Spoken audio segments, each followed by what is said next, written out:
اللہ کرم ایسا کرے تجھ پہ جہاں میں، اے دعوت اسلام تیری دھوم مچی ہو۔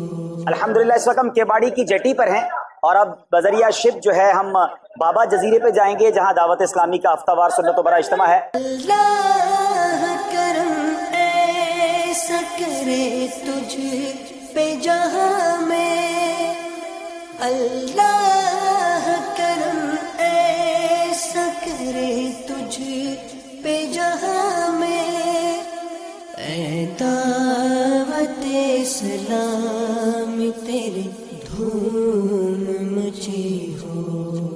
الحمدللہ رب العالمین والصلاة والسلام علی سید المرسلین، اما بعد فاعوذ باللہ من الشیطان الرجیم، بسم اللہ الرحمن الرحیم۔ پڑھیے الصلاة والسلام علیک یا رسول اللہ وعلی آلک واصحابک یا حبیب اللہ، الصلاة والسلام علیک یا نبی اللہ وعلی آلک واصحابک یا نور اللہ۔ میٹھے میٹھے اور پیارے پیارے اسلامی بھائیوں اور مدنی چینل کے ناظرین، درود پاک پڑھنے کے بے شمار فضائل و برکات ہیں۔ ایک ایسی قرآن پاک کی آیت ہے جو تقریباً ہر ہی مسلمان کو یاد ہوتی ہے، بار بار وہ سنتا رہتا ہے، بڑی مشہور و معروف آیت ہے۔ بسم اللہ الرحمن الرحیم، ان اللہ وملائکتہ یصلون علی النبی یا ایہا الذین آمنوا صلوا علیہ وسلموا تسلیما، صلی اللہ علی النبی الامی وآلہ صلی اللہ علیہ وسلم، صلاۃ و سلاما علیک یا سیدی یا رسول اللہ۔ یہ آیت جو درود ہے یہ بعض مفسرین کے نزدیک شعبان المعظم میں ہی نازل ہوئی ہے، اس لیے شعبان کو درود پاک پڑھنے کا مہینہ کہا جاتا ہے۔ درود پاک کے فضائل کیسے کیسے ہیں، ایسے ایسے واقعات احادیث کی کتابوں میں ملتے ہیں۔ ایک بڑا ہی نرالا اور بڑا ہی حیرت انگیز واقعہ آپ کو سناؤں۔ نزہۃ المجالس میں یہ واقعہ موجود ہے کہ ایک شخص نے ایک ہرنی کو شکار کیا، ہرنی کو شکار کیا اور نبی پاک علیہ الصلوۃ والسلام کے پاس سے گزرا۔ اللہ تبارک و تعالی نے اس ہرنی کو قوت گویائی عطا فرما دی، اور اس ہرنی نے نبی پاک علیہ الصلوۃ والسلام سے عرض کیا کہ حضور میرے چھوٹے چھوٹے دودھ پیتے بچے ہیں، اس وقت وہ بھوکے ہیں، آپ اس شکاری کو کہیے کہ یہ مجھے واپس جانے دے، میں اپنے بچوں کو دودھ پلا کر واپس آ جاؤں۔ حدیث پاک کا یہ واقعے کا میں خلاصہ پیش کر رہا ہوں۔ اب ذرا غور کریں، ماں جو ہے نا وہ مائی ہوتی ہے۔ اس ہرنی نے یہ نہیں کہا کہ حضور مجھے کسی طرح رہائی دلوا دیں، عرض کیا میرے بچے چھوٹے ہیں، حضور مجھے تھوڑی دیر کی اجازت دلوا دیں، میں دودھ پلا کر واپس آ جاؤں گی۔ نبی پاک علیہ الصلوۃ والسلام نے اس طرح سوال کیا کہ اگر تم واپس نہ آئی تو اس ہرنی نے کیا کہا، اس کا جواب سنیے گا۔ وہ عرض کرتی کہ حضور اگر میں واپس نہ آؤں تو مجھ پر اللہ تبارک و تعالی کی ایسی لعنت ہو جیسی اس شخص پر لعنت ہوتی ہے کہ جس کے سامنے آپ کا ذکر کیا جائے اور وہ آپ پر درود نہ پڑھے۔ یعنی آپ سوچو، اس نے اس لعنت کا ذکر کیا۔ پیارے آقا علیہ الصلوۃ والسلام نے اب اس شکاری کو ارشاد فرمایا کہ اس ہرنی کو چھوڑ دو، میں ضمانت دیتا ہوں یہ واپس آ جائے گی۔ وہ ہرنی گئی اور تھوڑی دیر بعد، آج تک ایسا منظر نہیں دیکھا گیا تھا کہ کوئی شکار چھوٹ جائے اور واپس آئے۔ وہ ہرنی واپس آتی ہے، اپنے آپ کو گویا پھر سرنڈر کرتی ہے، پھر گرفتاری پیش کرتی ہے۔ اللہ اکبر۔ لیکن جب ایک روایت کے مطابق اس شکاری نے نبی پاک کی اور ہرنی کی گفتگو سنی، پیارے آقا کا یہ کمال دیکھا کہ آپ کے سامنے جانور گفتگو کرتے ہیں، آپ جانور کی بولیاں بھی جانتے ہیں، اور جب وہ ہرنی واپس آ گئی نبی پاک کے کہنے پر تو وہ شکاری جو ہے وہ کلمہ پڑھ کر مسلمان ہو گیا۔ اس واقعے کی ایک اور خوبصورتی دیکھیں کہ اب جبریل امین بارگاہ رسالت میں حاضر ہوتے ہیں اور عرض کرتے ہیں یا رسول اللہ صلی اللہ تعالی علیہ وسلم، اللہ تعالیٰ آپ پر سلام فرماتا ہے اور یہ ارشاد فرماتا ہے کہ مجھے اپنی عزت اور جلال کی قسم میں آپ کی امت کے ساتھ اس سے بھی زیادہ مہربان ہوں جیسے کہ یہ ہرنی اپنی اولاد پر شفقت کر رہی ہے، اور میں آپ کو آپ کی امت کی طرف لوٹا دوں گا جیسا کہ ہرنی جو ہے وہ آپ کی طرف لوٹ کر واپس آئی ہے۔ تو یہاں نبی پاک کا مقام، پیارے آقا کا کمال، نبی پاک کا اعجاز بھی پتا چل رہا ہے، اور رب کی اس امت سے جو محبت ہے، رب کی جو کرم نوازی ہے وہ بھی پتا چل رہی ہے۔ مگر اس کے ساتھ ساتھ نبی پاک علیہ الصلوۃ والسلام کا ذکر ہو اور درود نہ پڑھا جائے، یہ کتنا بڑا وبال ہے، یہ کتنی بڑی یوں سمجھیے کہ محرومی ہے، یہ بھی پتا چل رہا ہے۔ ایک حدیث پاک میں ہے جس کا مضمون ہے جو درود پڑھنا بھول گیا گویا وہ جنت کا راستہ بھول گیا۔ تو درود جو ہے وہ ہماری زندگی میں شامل ہونا چاہیے، ہماری زبان ذکر و درود سے تر رہنی چاہیے، چلتے پھرتے اٹھتے بیٹھتے۔ اچھا، بالخصوص جب ہم محفلوں میں جائیں جہاں نبی پاک علیہ الصلوۃ والسلام کا ذکر کیا جائے، وہاں خاص درود پاک پڑھنا ہے۔ اور علماء بڑی پیاری بات فرماتے ہیں، جب کوئی بندہ، ہم بعض اوقات کسی نعت خوانی میں جاتے ہیں، اجتماع میں جاتے ہیں اور پیارے آقا علیہ الصلوۃ والسلام کا ذکر کئی بار سنتے ہیں، تو فرمائیں بندے کو چاہیے کہ اپنی زندگی میں ایک مخصوص تعداد میں روزانہ درود پاک پڑھتا رہے، یعنی مثال کے طور پہ 100 بار، 200 بار، اللہ توفیق دے تو 313 بار، اس سے زیادہ بار، تاکہ اگر پورے دن میں کہیں اس نے پیارے آقا علیہ الصلوۃ والسلام کا نام سنا اور درود پڑھنا رہ گیا تو یہ جو بعد میں درود پاک پڑھنا ہے یہ اس کے قائم مقام، اس کا آلٹرنیٹ ہو جائے گا۔ تو اپنی زندگی میں، اپنے معمول میں، اپنی روٹین میں ہمیں درود پاک کو شامل کرنا چاہیے۔ اللہ پاک مجھے بھی کثرت سے درود پاک پڑھنے کی توفیق عطا فرمائے، آپ کو بھی پڑھنا نصیب فرمائے، مدنی چینل کے ناظرین کو بھی۔ آئیے مل کر محبت کے ساتھ درود پاک پڑھ لیجئے۔ صلو علی الحبیب صلی اللہ تعالی علی محمد صلی اللہ علیہ وسلم۔ آج جو میرا بیان ہے وہ یوں سمجھ لیجئے کہ اللہ کریم کی قدرت کے جو سمندر میں نظارے ہیں اور یہ جو مچھلیوں کی اور جو سی لائف ہے، اس کے بارے میں چند باتیں میں پیش کروں گا۔ میں چاہوں گا کہ توجہ کے ساتھ سنیں گے تو شاید بہت ساری معلومات آپ نئی حاصل کر سکیں گے۔ حضرت سیدنا جابر بن عبداللہ رضی اللہ تعالیٰ عنہ، یہ اسلام کی تاریخ کا ایک ایسا واقعہ ہے کہ صحابہ کرام کے ایک لشکر کے ساتھ ایک ایسا عظیم واقعہ پیش آیا، ایک ایسی مچھلی انہیں ملی جس کی یوں سمجھیے کہ مثال نہیں دی جا سکتی۔ وہ کتنی بڑی مچھلی تھی، وہ کب ملی، اور پھر صحابہ کرام نے اس مچھلی کا کیا کیا۔ حضرت جابر بن عبداللہ فرماتے ہیں کہ نبی پاک علیہ الصلوۃ والسلام نے ہمیں کفار قریش کے مقابلے پر بھیجا، ایک جہاد کے لیے روانہ کیا۔ حضرت سیدنا ابو عبیدہ بن جراح رضی اللہ تعالیٰ عنہ، یہ عشرہ مبشرہ میں سے صحابی ہیں اور بڑے کمال کے جرنیل تھے۔ ان کو ہمارا سپہ سالار بنایا، کمانڈر بنایا، اور ہمیں کھجوروں کی ایک بوری دے دی کہ یہ راستے بھر آپ نے کھانی ہے۔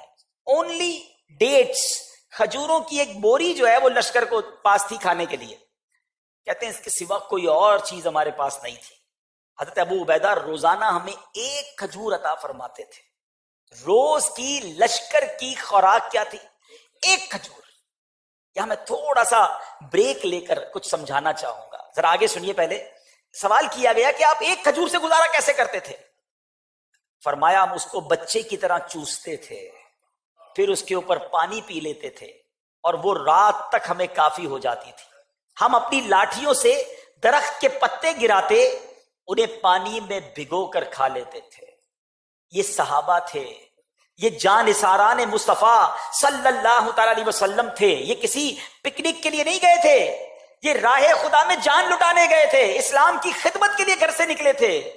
مگر ایک کھجور ہے اور اس پر گزارا ہے۔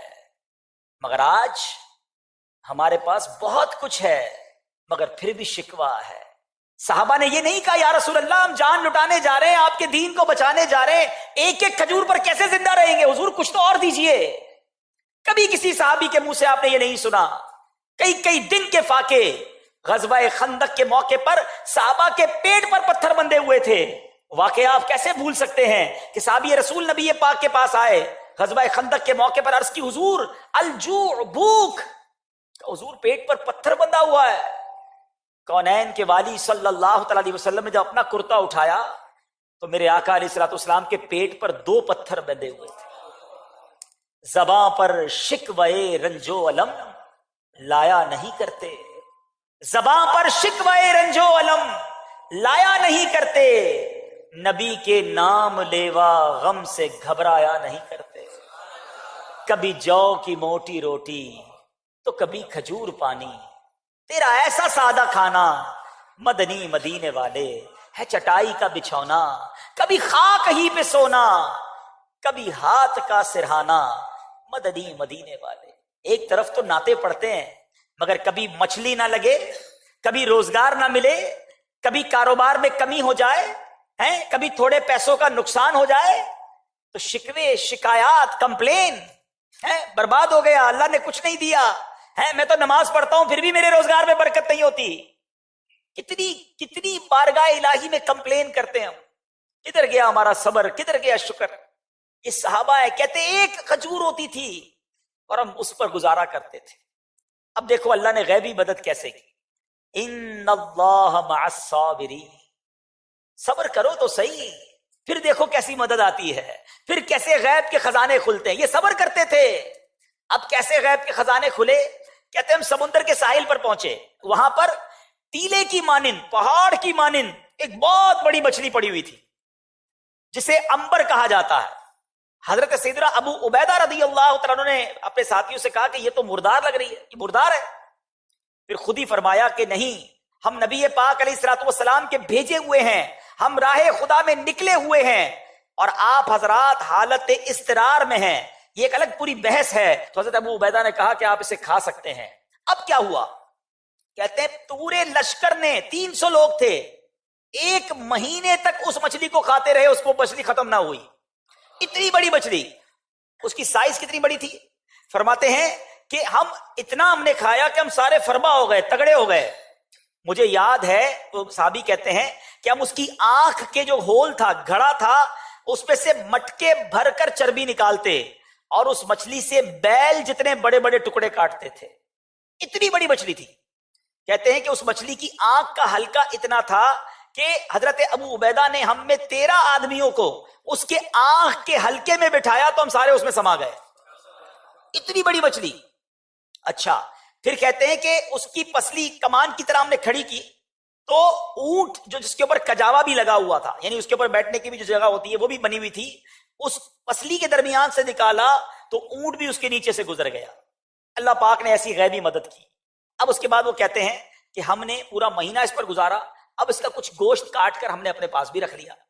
اور اس کے بعد جب مدینہ منورہ پہنچے اور نبی پاک صلی اللہ علیہ وسلم کی خدمت میں حاضر ہوئے تو آپ سے ذکر کیا تو آپ علیہ الصلوۃ والسلام نے فرمایا وہ رزق تھا جو اللہ تعالیٰ نے تمہارے لیے پیدا کیا تھا, کیا تمہارے پاس اس گوشت میں سے کچھ ہے؟ صحابہ نے کہا جی حضور ہم بچا کر بھی لائے ہیں. تو پیارے آقا علیہ الصلوۃ والسلام نے فرمایا اگر ہو تو ہمیں بھی کچھ کھلاؤ. پھر پیارے آقا علیہ الصلوۃ والسلام نے بھی اس میں سے کچھ تناول فرمایا. ان اللہ مع الصابرین, صبر کرتا ہے نا جب بندہ تو ادھر سے روزی دی جاتی ہے, ادھر سے مدد کی جاتی ہے, جب بندہ سوچ بھی نہیں سکتا وہاں سے ہیلپ آ جاتی ہے. لیکن اگر بندہ کہتا ہے نا کہ صبر بھی نہ کرے, شکوہ شکایات کرے, تو پھر اس کی مدد نہیں ہوتی, پھر وہ اور تکلیف میں جاتا ہے, کیونکہ جو ناشکری کرتا ہے اس کی نعمتوں کو اور زوال لگ جاتا ہے. تو اللہ کرے کہ ہم صبر کرنے والوں میں بن جائیں. یہاں ایک اشکال جو ہے, ایک کنفیوژن ہو سکتا ہے کسی کے ذہن میں آ جائے, تو اس کا ازالہ کر دیتا ہوں کہ یہ جو مچھلی کو حضرت ابو عبیدہ نے مردار کہا, حالت اضطرار میں قرار دے کر تناول فرمانے کی بھی اجازت دے دی, لیکن نبی پاک علیہ الصلوۃ والسلام نے اس گوشت کو کیسے تناول فرمایا؟ سبحان اللہ. علماء نے بڑی پیاری اس پر تحقیق کی اس حدیث کے تحت کہ مچھلی ایسا جانور ہے جس کی ذبح کرنے کی حاجت نہیں ہوتی. حضرت ابو عبیدہ رضی اللہ تعالیٰ عنہ کو اس کے حلال ہونے کا علم نہیں تھا, کیونکہ پھر یہ کہ ملنے والی مچھلی ایسی تھی جو سمندر کے کنارے پر ملی تھی, اسے باقاعدہ شکار نہیں کیا گیا تھا, اس لیے یہ مزید مشکوک ہو گئی. تو انہوں نے اس مچھلی کو مردار قرار دے دیا, پھر اپنے اجتہاد سے حالت اضطرار کی بنا پر اسے کھانے کا حکم دے دیا. لیکن ان کا مچھلی کو مردار گمان کرنا یہ ان کی اجتہادی خطا تھی. اسی بنا پر نبی پاک علیہ الصلوۃ والسلام نے حالت اضطرار نہیں تھی نبی پاک کی, آپ تو مدینے میں تھے, لیکن اس کے باوجود میرے آقا نے اسے تناول فرمایا. شارحین حدیث نے پیارے آقا علیہ الصلوۃ والسلام کی طرف سے اس مچھلی کو کھائے جانے کے بہت خوبصورت نکات بیان فرمائے. مثلاً یہ غیبی رزق تھا اور برکت والا گوشت تھا. اس لیے پیارے آقا علیہ الصلوۃ والسلام نے اسے طلب کیا اور تناول فرمایا. اور اس نقطے کے ساتھ ساتھ عین ممکن ہے کہ حضرت ابو عبیدہ رضی اللہ تعالیٰ عنہ کی اجتہادی خطا دور کرنے کے لیے نبی پاک علیہ الصلوۃ والسلام نے بطور خاص مچھلی کا گوشت تناول فرمایا تاکہ ان کو اور دیگر حضرات کو اس کے حلال ہونے کا علم ہو جائے. بہرحال اس واقعے کی خوبصورتی اپنی جگہ، مگر یہاں یہ سبق ملا کہ زندگی میں مشکلیں آتی ہیں، پریشانیاں آتی ہیں، بعض اوقات انسان کسی بڑی مشکل میں پھنس جاتا ہے اور اپنے ذہن سے سوچتا ہے کہ اب میں اس سے نہیں نکل سکوں گا، مگر ایسا نہیں ہے. اگر اللہ پر بھروسہ ہونا تو اللہ کریم طوفان بھی ٹال دیتا ہے، اس کی رحمت ایسے کنارے لگاتی ہے کہ بندے کی عقل حیران ہو جاتی ہے. یہی مچھلی والا واقعہ جو حضرت یونس علیہ الصلوۃ والسلام، اللہ کے نبی ہے نا، مگر وہ بھی تو مچھلی کے پیٹ میں رہے، اور مچھلی کے پیٹ سے کیسے زندہ باہر آئے، یہ بھی اللہ کی قدرت کا ایک نظارہ ہے. اور آپ نے سبحان اللہ وہ مچھلی کے پیٹ میں جو وظیفہ پڑھا تھا، لا الہ الا انت سبحانک انی کنت من الظالمین، یہ وظیفہ بتا رہا ہے کہ اگر آپ کسی ایسی بند کوٹڑی میں گویا پھنس گئے ہیں، آپ کو لگتا ہے کہ یہ غموں کی کوٹڑی سے کیسے باہر نکلوں گا، یہ پرابلم بڑا ہے، اللہ پر بھروسہ رکھو. تو ہمیں اللہ کی رحمت پر بھروسہ رکھنا ہے اور مشکلوں سے گھبرانا نہیں ہے. پیٹے پیٹے اسلامی بھائیو، اس مہم کا نام جو ابھی ہم نے سنا، اس کو سیف البحر کہا جاتا ہے. 300 جاں بازوں کی جو فوج تھی، اس کے سپہ سالار حضرت ابو عبیدہ بن جرہ عشرہ مبشرہ میں سے تھے، اور نبی پاک علیہ الصلوۃ والسلام نے ان کو امین الامت یعنی امت کا امانت دار یہ پیارا لقب عطا فرمایا. اور ابتدائے اسلام میں حضرت ابو بکر صدیق رضی اللہ عنہ کی انفرادی کوشش کے نتیجے میں یہ مسلمان ہوئے. نہایت ہی دلیر، شیر دل، بلند قامت تھے. اور غزوہ احد کے موقع پر جب نبی پاک علیہ الصلوۃ والسلام کے مبارک رخساروں میں لوہے کی 2 کڑیاں پیوست ہو گئی تھی، میرے آقا زخمی ہوئے تھے، تو حضرت ابو عبیدہ ہی تھے جنہوں نے اپنے دانتوں سے نبی پاک کے گال مبارک سے ان کڑیوں کو کھینچا. لیکن اس کو نکالنے میں حضرت ابو عبیدہ رضی اللہ تعالیٰ عنہ کے 2 دانت شہید ہو گئے تھے. بڑے جانثار صحابی. اللہ کریم تربت حضرت ابو عبیدہ پر اپنی رحمتوں کی بارش نازل فرمائے اور ان کے صدقے ہماری مغفرت فرمائے. حضرت عمر فاروق کا ایک قول ہے ان کے بارے میں، آپ کچھ اس طرح فرماتے ہیں کہ میری خواہش یہ ہے کہ ایک کمرہ ہو اور اس میں ابو عبیدہ جیسے بہت سارے لوگ ہوں، میرے پاس ایسے اور لوگ ہوں، کیونکہ امت کے لیے ان کا جو کردار رہا، آپ امین الامت ہیں. سبحان اللہ. اللہ کریم ان صحابہ کرام کی برکتیں ہم سب کو نصیب فرمائے.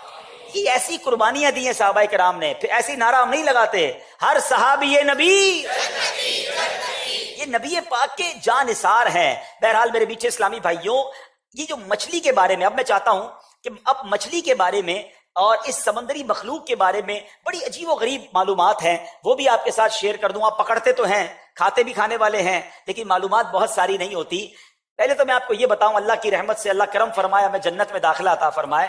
جنتیوں کو جنت میں جو سب سے پہلی غذا کھلائی جائے گی، سبحان اللہ، وہ غذا کیا ہوگی؟ بخاری شریف میں ہے کہ نبی پاک علیہ الصلوۃ والسلام کا فرمان کا ایک حصہ ہے، پہلا وہ کھانا جسے جنتی کھائیں گے وہ مچھلی کی کلیجی کا کنارہ ہے. ہائے ہائے، جنت کی پہلی دعوت جب ہوگی انشاءاللہ اللہ کی رحمت سے، تو پہلا کھانا یہ ہوگا کہ جنتیوں کو مچھلی کی کلیجی کا کنارہ کھلایا جائے گا. ایک اور بڑا دلچسپ سوال ہے کہ سارے جانور بولتے ہیں، مچھلی کیوں نہیں بولتی؟ امام غزالی رحمۃ اللہ تعالی علیہ نے مکاشفۃ القلوب میں ایک بڑی عجیب و غریب حکمت اس کی لکھی ہے کہ اللہ تبارک و تعالیٰ نے تمام جانوروں کو زبان سے مشرف فرمایا، مگر مچھلی کو محروم کیا گیا. اس کا سبب یہ ہے کہ حضرت آدم صفی اللہ علی نبینا علیہ الصلوۃ والسلام کو سجدہ کرنے سے انکار کی وجہ سے جب شیطان لعین کی شکل بگاڑ کر اسے زمین پر پھینک دیا گیا تو اس نے سمندر کا رخ کیا. اسے سب سے پہلے مچھلی نظر آئی. شیطان نے حضرت آدم علیہ الصلوۃ والسلام کی پیدائش کا واقعہ سناتے ہوئے یہ بھی کہا کہ وہ خشکی اور پانی کے جانوروں کا شکار کریں گے. مچھلی نے تمام دریائی جانوروں میں یہ بات پھیلا دی، اس وجہ سے اسے بولنے کی صلاحیت سے محروم کر دیا گیا. اچھا، یہاں ایک اور بڑی دلچسپ بات کہ مچھلی جو ہے وہ بغیر ذبح کر کے کھائی جاتی ہے. اس کی وجہ کیا ہے؟ شاید بچپن سے کھا رہے ہیں، وجہ نہیں پتا. چلیں آج یہ بھی سن لیجئے کہ اعلیٰ حضرت امام اہل سنت فرماتے ہیں کہ مچھلی اور ٹڈی اس پہ خون ہوتا ہی نہیں ہے، یعنی اس کے اخراج کی، اس کو خارج کرنے کی حاجت ہی نہیں. اس لیے جس پہ خون نہ ہو ان جانوروں میں ہمارے یہاں صرف یہ 2 ہی حلال ہیں، لہذا یہ بے ذبح کھائے جاتے ہیں. اور یاد رہے سوال یہ ہے کہ مچھلی کا خون پاک ہے یا ناپاک؟ تو بڑا پیارا فقہی جواب ہے کہ پاک اور ناپاک کا مسئلہ تو جب ہو کہ جب مچھلی میں خون بھی ہو. مچھلی میں خون ہے ہی نہیں، یہ جو بھی لکوڈ نکلتا ہے یہ خون نہیں ہے، اس لیے وہ ناپاک بھی نہیں ہے، اسی لیے اس کو ذبح بھی نہیں کیا جاتا. اچھا، مچھلی کی کون کون سی چیزیں ناپاک ہیں، یہ ایک سوال ہے. تو علماء فرماتے ہیں کہ مچھلی میں کوئی بھی چیز ناپاک نہیں ہے. مچھلی کو کاٹیں، مچھلی کے اندر کوئی بھی چیز جو ہے وہ ناپاک نہیں ہے. ایک بڑا عجب واقعہ کتابوں میں لکھا، جب سکندر بادشاہ تھا، اللہ پاک نے اس سمندر کو کیسی عجیب و غریب مخلوقوں سے بھر رکھا ہے. میرے رب کی شان دیکھو. اس سمندر کو جب دیکھے نا تو اللہ کی قدرت سمجھ آنی چاہیے. ان اللہ علی کل شیء قدیر. 67% دنیا میں پانی ہے، ٹھیک ہے، اور اس کے اندر کتنی تعداد ہے مچھلیوں. اور ایک تحقیق میں نے پڑھی تھی کہ اگر اس دنیا سے خوراک ختم ہو جائے نا، اناج ختم ہو جائے، جانور پرندے سب ختم ہو جائیں، تو بھی سمندر 100 سال تک دنیا کو خوراک دے سکتا ہے. اللہ کی قدرت. اور کتنی بڑی بڑی مچھلیاں ہیں. ذرا واقعہ سنیے گا کہ سکندر بادشاہ کی فوج جو ہے ہندوستان سے بحری جہاز میں روانہ ہوئی. شام کے وقت سمندر میں ایک جزیرہ یعنی خشکی کا ٹکڑا تھا، نظر آیا، آئرلینڈ نظر آیا. تو انہوں نے کیا کیا کہ جہاز کو لنگر انداز کیا، سارے لوگ جزیرے پر اتر گئے، اس پہ کھوٹے گاڑے اپنے کیمپ لگانے کے لیے، چیزیں لگانے کے لیے. وہ بھی ٹھیک خیر رہی. تھوڑی دیر بعد آگ جلائی، جزیرے پر آگ جلائی کہ کھانا پکائیں. تو اب جزیرہ جو ہے وہ ہلنے لگا ہے، اور اس کے بعد وہ جزیرہ جس کو وہ جزیرہ سمجھ رہے تھے پورا کا پورا ہی پانی میں اتر گیا، اور سارے کے سارے لوگ ڈوب کر مر گئے. بعد میں پتا چلا کہ وہ جزیرہ یا زمین کا کوئی ٹکڑا نہیں تھا، وہ دیو ہیکل مچھلی تھی. وہ اتنی بڑی مچھلی تھی کہ لوگ اسے جزیرہ سمجھ کر اتر گئے، لیکن اس کو کیل ٹھوکا تو بھی اس کی چمڑی پہ کوئی اثر نہیں پڑا. جب آگ جلائی تو اس مچھلی کو جلن محسوس ہوئی، اور اس کے بعد اس نے حرکت کی، اور جناب اس کی وجہ سے وہ تمام لوگ ڈوب گئے. تو پتہ یہ چلا کہ اس سمندر میں اللہ پاک نے کیسی عظیم و شان مخلوق بنائی ہے. تو جو رب یہ سب بنا سکتا ہے اس کی قدرت کا کیا عالم ہوگا، ہے اس کی شان کا عالم کیا ہوگا. آج بھی زندہ رہنے والے جانوروں میں ہاتھی دیکھا ہوگا آپ نے، بڑے بڑے اور جانور نظر آتے ہیں، لیکن اس دنیا میں زندہ رہنے والے جانوروں میں سب سے بڑا جو جانور ہے وہ ویل مچھلی ہے. اور جس کی سب سے بڑی ایک قسم بلو ویل کہلاتی ہے، وہ سائز اور وزن کے اعتبار سے تمام مچھلیوں میں سب سے بڑی ہوتی ہے. ایک بلو ویل دنیا میں ایسی پکڑی جا چکی ہے جو کہ 108 فٹ لمبی اور 131 ٹن یعنی 3668 من سے بھی زیادہ وزنی تھی. اور بلو ویل جو ہے وہ برفانی سمندروں میں رہتی ہے. جب یہ تیرتی ہے تو اس کی رفتار 22.68 میل فی گھنٹہ کی رفتار زیادہ ہوتی ہے، اور 520 گھوڑوں کی طاقت کے برابر اس وقت اس کی طاقت ہوتی ہے جب وہ سمندر میں تیر رہی ہوتی ہے. بلو ویل بچہ جب پیدا ہوتا ہے تو وہ بچہ 25 فٹ تک لمبا اور 7 ٹن یعنی 7000 کلو سے زیادہ وزنی ہوتا ہے. اللہ اکبر، اللہ اکبر. یہ ہے میرے رب کی شان. فَبِأَيِّ آلَاءِ رَبِّكُمَا تُكَذِّبَانِ. ہے اللہ کی قدرت ہے. یہ سمندر میں رہنے والوں، یہ سب معلومات دیکھ کر نا اللہ سے محبت بڑھنی چاہیے. جب سمندر کی خوبصورتی دیکھیں، جب دنیا کی خوبصورتی دیکھیں نا، تو اللہ کرے کہ اس وقت یہ ذہن بنے کہ میرے مولا نے دنیا ایسی بنائی ہے تو اس کی جنت کیسی ہوگی. جنت کے بارے میں تو احادیث میں مضمون آتا ہے کہ جنت ایسی نعمت ہے نہ کسی آنکھ نے دیکھا، نہ کسی کان نے سنا، امیجنیشن بھی نہیں کر سکتا کوئی.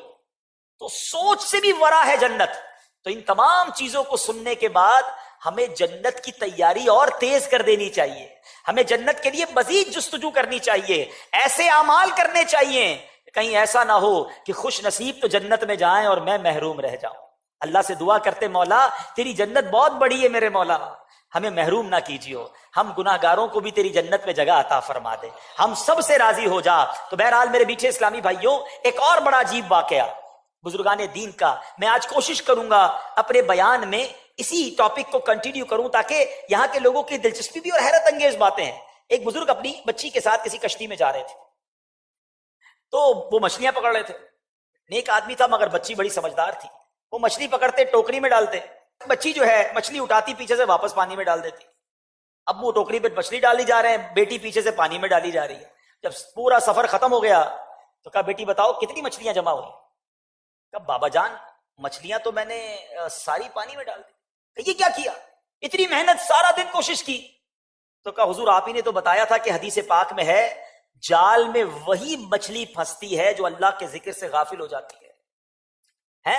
لہذا مجھے اچھا نہیں لگا ہم وہ مچھلی کھائیں جو ذکر اللہ سے غافل ہو گئی. اپنی بچی کی زبان سے یہ حکمت بھری بات سن کر اس شخص پر رکت طاری ہو گئی اور وہ رونے لگا اور مچھلی پکڑنے کا کانٹا سائڈ پہ ڈال دیا. اس واقعے سے یہ نہیں معلوم ہوتا، یہ کوئی یہ نہ سمجھے کہ مچھلی نہیں کھا سکتے، مچھلی کھا سکتے ہیں، مگر یہ بات سمجھنے والی ہے. ایک اور حدیث پاک سناتا ہوں.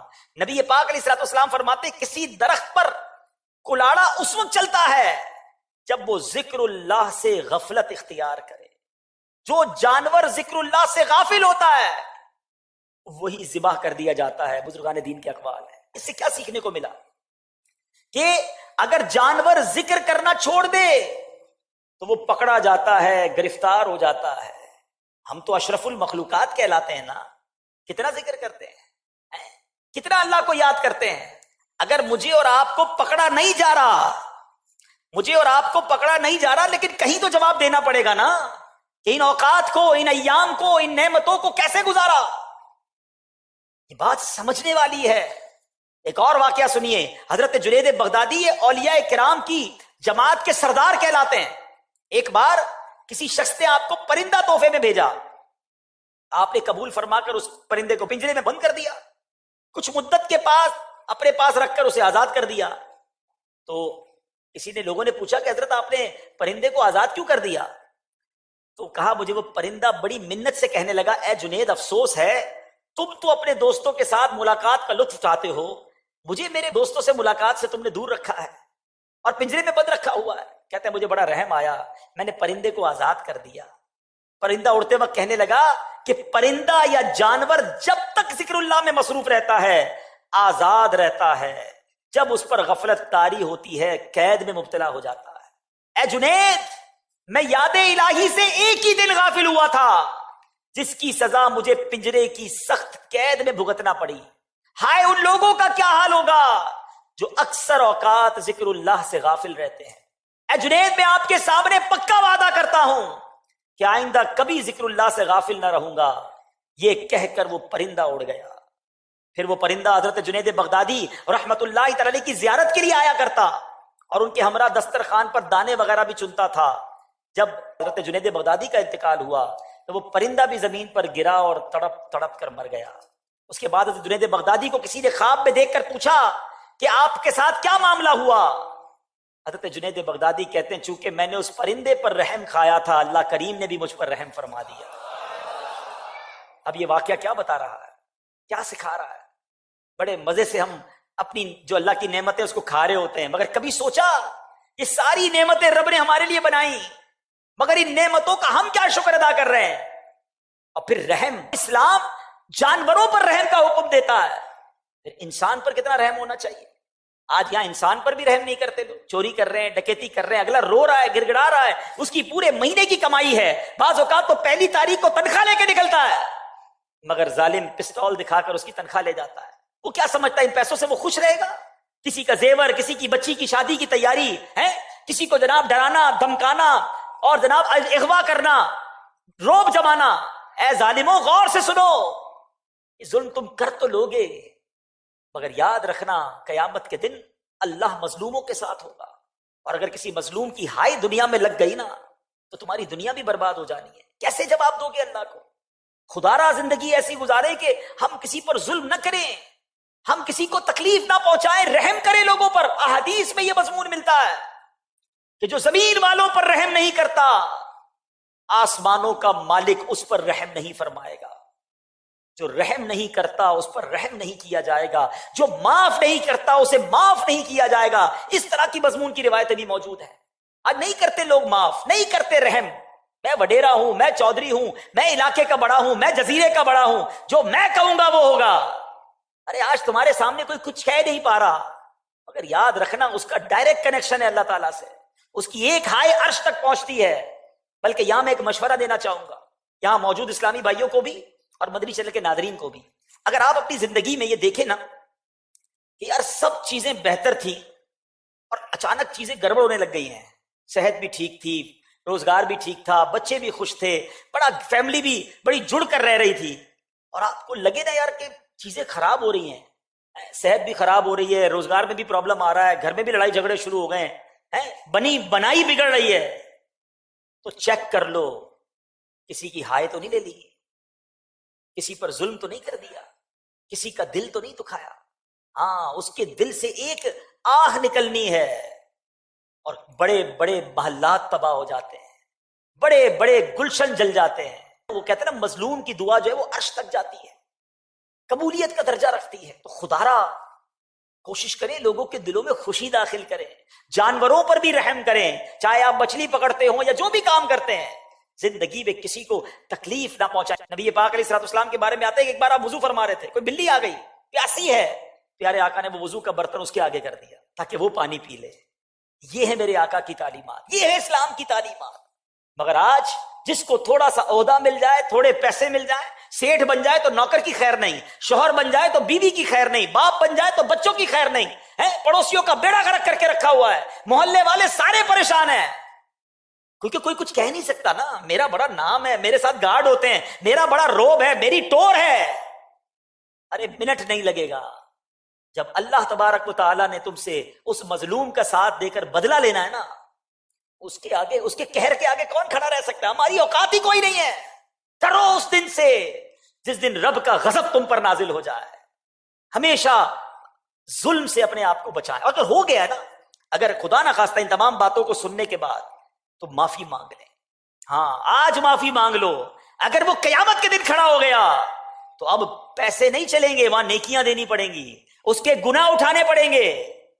ہاں, اگر کسی نے, یاد رکھیے, کسی شوہر نے اپنی بیوی کا دل دکھایا ہے, اس کو اپنی بیوی سے معافی مانگنی پڑے گی. بیوی نے شوہر کا دل دکھایا ہے, اسے شوہر سے معافی مانگنی پڑے گی. اگر والد نے ناجائز اپنے بچوں پر ظلم کیا ہے, اس کو بچوں سے معافی بھی مانگنی پڑے گی. ہاں, باپ ہو گیا تو اس کا مطلب جو چاہے بچوں کے ساتھ کرے. بچوں نے ماں باپ کا اگر دل دکھایا ہے, ماں باپ سے معافی مانگنی پڑے گی. پڑوسی ناراض ہیں, پڑوسیوں کو راضی کرنا پڑے گا. مسجد میں ایک ساتھ نماز پڑھتے ہیں, اگر نمازیوں کا دل دکھایا ہے, نمازیوں سے معافی مانگنی پڑے گی. مارے جائیں گے کیونکہ اللہ کی یہ مشیت ہے کہ جب تک بندہ معاف نہیں کرتا اس وقت تک رب بھی معاف نہیں کرتا. تو اے میرے بیٹے اسلامی بھائیو, اس واقعے سے رحم کا درس بھی ملتا ہے. اور اب آتے ہیں ذکر الہی کی طرف, اللہ کی یاد کی طرف. کیا کہا اس پرندے نے کہ اے جنید, میں ایک دن اللہ کے ذکر سے غافل رہا تو میں گرفتار ہو گیا. ان لوگوں کا کیا ہوگا جن کے دل اللہ کی یاد سے ہر دم غافل رہتے ہیں؟ کون یاد کرتا ہے اللہ کو؟ یاد بھی کرتے تو معاذ اللہ, کچھ لوگ تو اللہ کا ذکر, اللہ سے بھی گمان برا ہے, اللہ نے دیا ہی کچھ نہیں ہے, معاذ اللہ. بعض اوقات ایسے جملے کہہ دیتے ہیں کہ ایمان سے بھی خارج ہو جاتے ہیں. ہر حال میں اللہ کا شکر ادا کرو. اللہ نے مجھے اور آپ کو کروڑوں سے اچھا بنایا ہے. یقین کریں جو مجھے سن رہے ہیں, جتنے سن رہے ہو, اللہ نے سب پر بڑی مہربانیاں کی ہیں. یقین کرو بڑی مہربانیاں ہیں. تم گنو تو صحیح اللہ نے کتنے احسان کیے ہیں. آنکھیں دی ہیں, زبان دی ہیں, کان دیے ہیں, ہاتھ دیے ہیں, پیر دیے ہیں, گردے سلامت ہیں. ڈائلسس کا مریض دیکھا ہے بیچارہ کس طرح ڈائلسس کرواتا ہے. گونگا دیکھا ہے, بہرا دیکھا ہے, اندھا دیکھا ہے, لنگڑا دیکھا ہے, کیسے زندگی گزارتا ہے. پھر بھی شکوے, پھر بھی شکایات. کسی کی اگر آنکھیں نہیں بھی ہیں, مجھے سن رہا ہے, تو اللہ کا شکر ادا کرو. زبان تو ہے نا, کان تو ہے نا, کسی نہ کسی بہانے سے اپنے رب کا شکر ادا کرو, نا شکری نہ کرو. بہرحال ذکر الہی کی بات ہو رہی تھی میرے بیٹھے اسلامی بھائیوں. اب یہاں ایک اور وسوسہ, مردود ہے نا شیطان, وہ اللہ کا ذکر تو کرنے نہیں دیتا. ایک شخص تھا, رات کو ذکر اللہ کر رہا تھا, تو اس کی زبان پر اللہ اللہ کا ورد جاری تھا. تو شیطان نے اس کو جھڑک کر کہا, اے کمبخت, کب تک اللہ اللہ کی رٹ لگائے رکھے گا؟ ادھر سے تو کوئی جواب ملتا نہیں ہے, تو ہے کہ مسلسل اللہ کو پکار رہا ہے اور رب کی طرف سے تو تجھے کوئی جواب ملتا ہی نہیں ہے. شیطان کا یہ وار اس کے دل پر لگا اور وہ دل ٹوٹ گیا. ذکر تھوڑی دیر کے لیے چھوڑ دیا. رات کو جب وہ سویا نا تو حضرت خضر خواب میں تشریف لائے. فرما رہے تھے, اے نیک بخت, تو نے ذکر کیوں چھوڑ دیا؟ تو اس نے کہا, بارگاہ الہی سے کوئی جواب ہی نہیں ملتا, میں اللہ کو پکارتا ہوں, وہاں سے کوئی جواب ہی نہیں آتا. مجھے فکر ہونے لگی میرا ذکر کہیں رد ہی نہ کر دیا گیا ہو. ذرا حضرت خضر کا جواب سنیے گا. آئے ہائے کیا جواب دیا ہے, اللہ کرے یہ نقش ہو جائے دل پر. حضرت خضر کہتے ہیں کہ مجھے بارگاہ الہی سے حکم ہوا ہے کہ تیرے پاس جاؤں اور تجھ کو بتاؤں کہ تو جو اللہ کا ذکر کرتا ہے نا وہی ہمارا جواب ہے. ذرا سنیے، جملہ سنیے. جو تو اللہ کا ذکر کرتا ہے نا وہی ہمارا جواب ہے. جو تیرے دل میں سوز و گداز پیدا ہوتا ہے ہمارا ہی تو پیدا کیا ہوا ہے. یہ ہمارا ہی کام ہے کہ تجھے اپنے ذکر میں مشغول کر دیا ہے. تیرے ہر یا اللہ کہنے میں ہماری 100 لبیک پوشیدہ ہے. ہائے ہائے ہائے ہائے، کاش یہ بات سمجھ آ جائے. یہ جو نماز ہم پڑھتے ہیں نا یہ ہمارا کمال نہیں ہے، یہ اللہ نے دل میں توفیق ڈالی ہے. اللہ چاہتا ہے تو ہم نماز پڑھتے ہیں، وہ چاہتا ہے تو ذکر کرتے ہیں، وہ چاہتا ہے تو دعا کرتے ہیں. بڑی پیاری بات علماء کہتے ہیں کہ جس رب نے تمہیں دعا کی توفیق دی ہے قبول بھی وہی فرمائے گا. مانگو تو صحیح، جس نے نماز کی توفیق دی ہے قبول بھی وہ فرمائے گا. کئی لوگ ایسے شیطان کے وار میں آ جاتے ہیں، یار ہم بڑے گناہ گار ہیں، ہم کیا نماز پڑھیں، ہم کیا دعا کریں. ارے میرے رب کی رحمت بہت بڑی ہے. کیا خوبصورت بات پنجابی شاعر لکھتے ہیں نا، رحمت دا دریا الہی ہر دم وگدا تیرا، جے ایک قطرہ بخشے مینو کم بڑھ جاوے میرا، جے میں ویکھاں عملہ ولے کچھ نہیں میرے پلے. مالک جب بھی اپنے عمل دیکھے ہیں تو شرمندگی ہی ہوتی ہے، کچھ ہے ہی نہیں، کیا پیش کریں. بس ایک امید رحمت والے رب سے ہے کہ جے میں ویکھا عملہ ولے کچھ نہیں میرے پلے، جے ویکھا میں رحمت رب دی بھلے بلے بلے. انشاءاللہ اللہ کی رحمت ساتھ ہوگی تو بیڑا پار ہو جانا ہے. اس رحمت والے رب کو یاد تو کرو نا، اس کا ذکر تو کیجئے. اللہ اکبر. آپ نے حضرت جنید بغدادی کا واقعہ تو سنا. اب حضرت جنید بغدادی کا انداز کیا ہوتا تھا. ایک بار آپ نائی کے پاس گئے مونچھیں کٹوانے کے، آپ ذکر الہی کر رہے تھے. نائی نے کہا حضور تھوڑی دیر تو خاموش ہو جائیں، مجھے آپ کی مونچھیں کاٹنی کہ آپ کے ہونٹ پہ کٹ نہ لگ جائے. کہتے میرے ہونٹ کٹتے ہیں تو کٹ جائیں، میں اللہ کا ذکر نہیں چھوڑ سکتا. ایک ایک لمحہ ذکر الہی میں گزارتے تھے. انہوں نے حدیثیں سنی ہیں، انہوں نے قرآن کی آیتیں سنی ہیں. آؤ میں آپ کو میرے میٹھے اسلامی بھائیوں نبی پاک علیہ الصلوۃ والسلام کی حدیث سناتا ہوں. اللہ کا ذکر کرنے والے کتنے خوش نصیب ہیں، اس کو یاد کرنا یہ کتنی بڑی سعادت ہے. بخاری شریف کی حدیث ہے، سیدنا ابو ہریرہ رضی اللہ تعالیٰ عنہ اس حدیث کے راوی ہیں. نور کے پیکر، تمام نبیوں کے سرور، دو جہاں کے تاجور، سلطان بحر و بر صلی اللہ تعالیٰ علیہ وسلم نے فرمایا، اللہ عز و جل فرماتا ہے. اس کا مطلب یہ حدیث قدسی ہے. رب فرماتا ہے کہ میں اپنے بندے کے گمان کے قریب ہوں جو وہ مجھ سے کرتا ہے. جب وہ میرا ذکر کرتا ہے تو میں اس کے ساتھ ہوتا ہوں. اگر وہ مجھے تنہائی میں یاد کرتا ہے میں بھی اسے تنہا یاد کرتا ہوں. اگر وہ میرا ذکر مجمع میں کرتا ہے تو میں اس سے بہتر مجمع میں اس کا ذکر کرتا ہوں، یعنی فرشتوں میں ان کا ذکر کرتا ہوں. اگر وہ ایک بالش مجھ سے قریب ہوتا ہے تو میری رحمت اس سے ایک ہاتھ قریب ہو جاتی ہے. اگر وہ ایک ہاتھ میرے قریب آتا ہے تو میری رحمت اس سے 2 ہاتھ قریب ہو جاتی ہے. اگر وہ میرے پاس چلتے ہوئے آتا ہے تو میری رحمت اس کے پاس دوڑتی ہوئی آتی ہے. ہائے ہائے ہائے. رب کی رحمت کی طرف سے تو یہ اعلان ہے کہ آ جاؤ میرے بندو. اس کی رحمت تو چاہ رہی ہے کہ ہماری بخشش ہو جائے. میرے رب کی رضا ہے کہ ہم بخشے جائیں، رحمتیں ہم پر برسائے. مگر یہ کیسا بندہ ہے جو اس سے دور بھاگتا ہے. اے میرے میٹھے اسلامی بھائی، ان احادیث سے، ان روایتوں سے اللہ کی محبت دل میں پیدا کیجئے کہ وہ کریم کتنا نوازنے والا ہے. کیا خوبصورت فارسی کا مقولہ سنتے ہیں نا، رحمت حق بہا نمی جویت. اللہ کی رحمت بہا قیمت تلاش نہیں کرتی ہے، رحمت حق بہا نمی جویت. اللہ کی رحمت تو بہانے تلاش کرتی ہے. برستے کے بہانے تلاش ہو رہے ہیں کہ کس طرح بندے پر رحمت برسا دی جائے. سنو اللہ قرآن میں کیا فرماتا ہے. بسم اللہ الرحمن الرحیم. فاذکرونی اذکرکم. تم میری یاد کرو میں تمہارا چرچا کروں گا. ہائے ہائے ہائے. اور سنو ایک جگہ اللہ ارشاد فرماتا ہے بسم اللہ الرحمن الرحیم. یا ایھا الذین آمنوا اذکروا اللہ ذکرا کثیرا وسبحوہ بکرۃ واصیلا. اے ایمان والو اللہ کو بہت یاد کرو اور صبح و شام اس کی پاکی بولو. اللہ کرے کہ ہم اللہ کو یاد کرنے والے بن جائیں. اللہ کریم ایک جگہ فرماتا ہے وَاذْكُرُوا اللَّهَ كَثِيرًا لَعَلَّكُمْ تُفْلِحُونَ. اور اللہ کو بہت یاد کرو اس امید پر کہ فلاح پا جاؤ.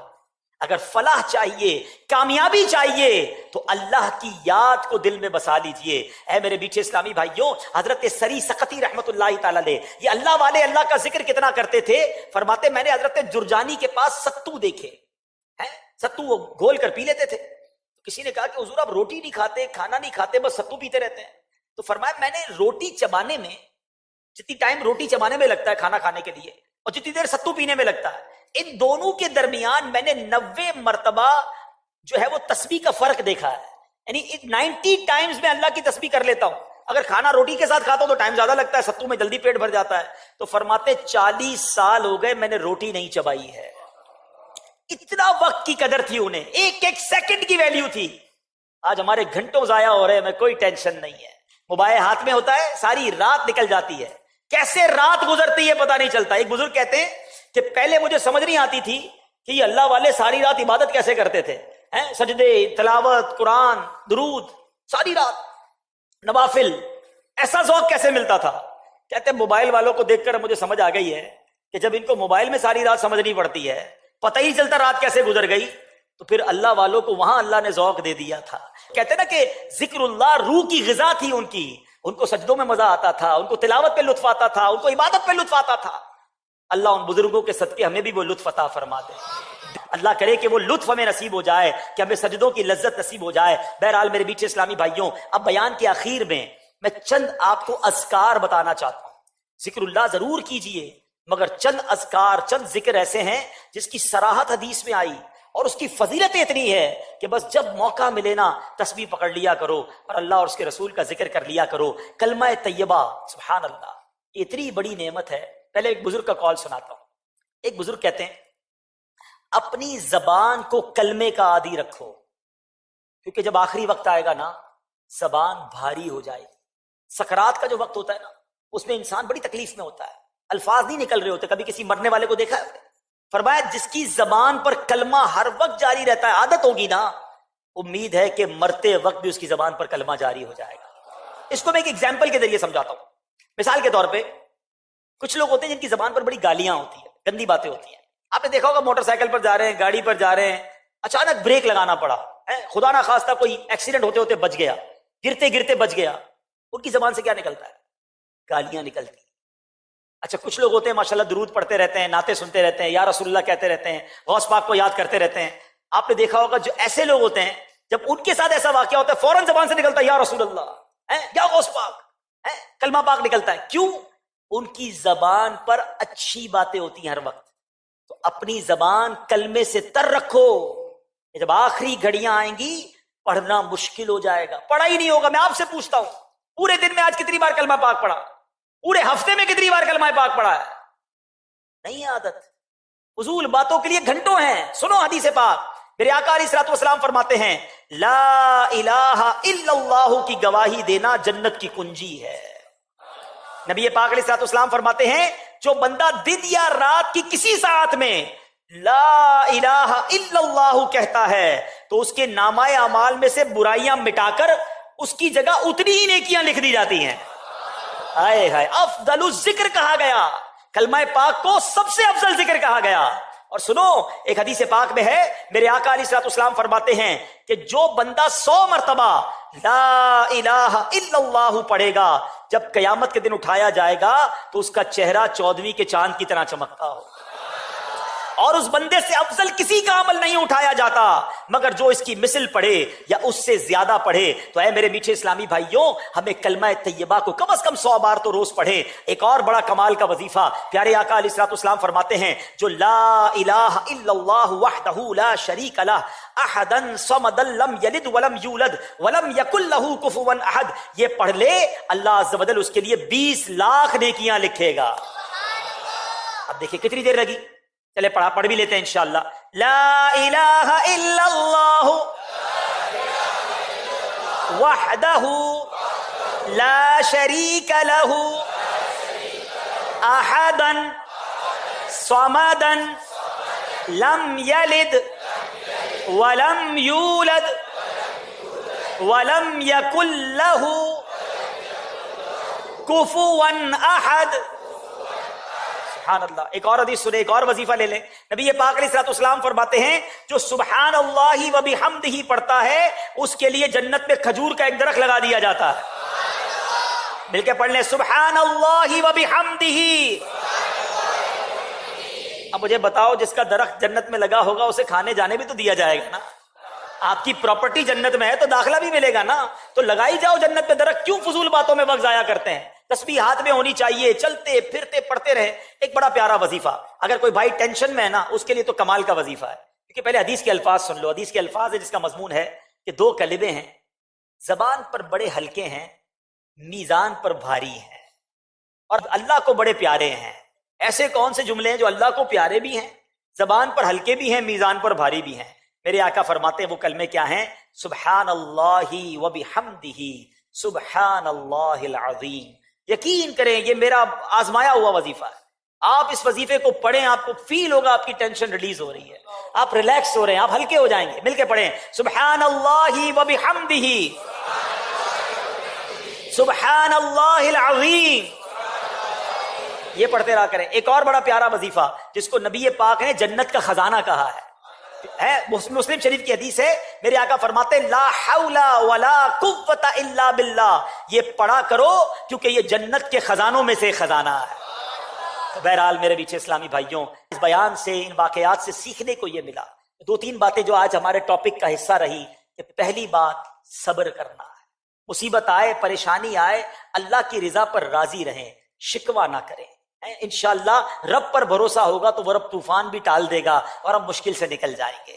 دوسری بات ہمیں سیکھنے کو یہ ملی کہ ہمیں اللہ کی رضا پر راضی بھی رہنا ہے اور پھر خوب اللہ کا ذکر کرنا ہے, اللہ کی یاد دلوں میں بسانی ہے. اور پھر ایک اور بات ہمیں یہ سیکھی ہم نے کہ کسی پر ظلم نہیں کرنا ہے, رحم کریں, رحم دل بن جائے, نرم ہو جائے, خیر خواہ بن جائے. آپ دوسروں کے لیے آسانی کریں, اللہ آپ کے لیے آسانی کر دے گا. کر بھلا تو ہو بھلا, یہ بڑی پیاری بات ہے. آپ بھلا کریں, آپ کے سارے کام سیدھے ہو جائیں گے. کسی کے لیے جو رکاوٹیں ڈالتا ہے نا, پریشانیاں, وہ خود پریشان ہو رہا ہوتا ہے. تو بہرحال اللہ کرے کہ یہ عادت مجھے بھی نصیب ہو جائے, آپ کو بھی نصیب ہو جائے. آ جاؤ اب نیک ماحول کی طرف آ جائیں. نمازیں اگر قضا ہو رہی ہیں, یہاں ایک اور بات, سفر پہ جاتے ہیں لوگ نماز نہیں پڑھتے, ٹرین میں نہیں پڑھتے, بس میں نہیں پڑھتے, جہاز میں نہیں پڑھتے, کہتے ہیں یار سفر میں. تو نیت کر لیں انشاءاللہ کہ کسی بھی صورت میں آج کے بعد ہماری کوئی بھی نماز قضا نہیں ہوگی. ایسا نہیں, ایسا نعرہ لگائیں کہ یہ در و دیوار گواہ ہو جائیں, آج کے بعد ہماری کوئی نماز قضا نہیں ہوگی. شراب کے, نشے کے, منشیات کے قریب بھی نہیں جائیں گے. نبی پاک کی سنت کے مطابق زندگی گزاریں گے. اور ان چیزوں پر عمل کرنے کے لیے دعوت اسلامی کا مدنی ماحول ہے. اس مدنی ماحول سے وابستہ ہو جائیں تو انشاءاللہ دنیا بھی اچھی ہو جائے گی, آخرت بھی اچھی ہو جائے گی. حاجی ابھی قاری تشریف لائے, ماشاءاللہ بہت خوشی ہوئی. اسی طرح دعوت اسلامی کے اجتماعات ہوتے رہیں اور انشاءاللہ عز و جل اس طرح دین کا کام بڑھے گا اور ہمیں بھی سنتیں سیکھنے کا موقع ملے گا. یہاں پہ مجھے بہت اچھا لگا ماشاءاللہ, اور اللہ تعالیٰ ان کو رات دن ترقی عطا فرمائے دعوت اسلامی والوں کو. آج کے اس بیان میں ہمیں بہت دل میں سکون ملا. ماشاءاللہ حاجی عبدالحبیب اتاری صاحب بہت ہی پیارا بیان کیا ذکر اور صبر سے, اور ہمارے دل کو بھی بہت ہی سکون پہنچا. ماشاءاللہ بہت ہی اچھا لگا.